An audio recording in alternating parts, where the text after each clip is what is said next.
શુભ પ્રભાત મિત્રો, આપણે વાડીએ આવી ગયા છીએ।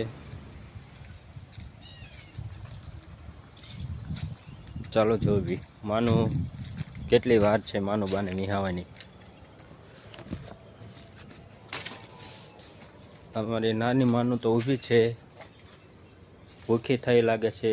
કા માનું ભૂખી થઈ છું તું?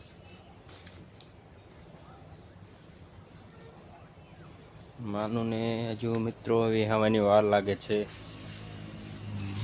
આ છે માનું।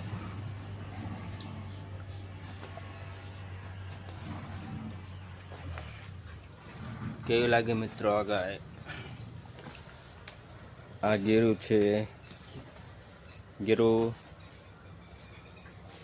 આ અમારી ઝીણી ઝીણી તડકો આવે છે ને માથા ઉપર। આ કાબરી છે, કાબરી ગાય।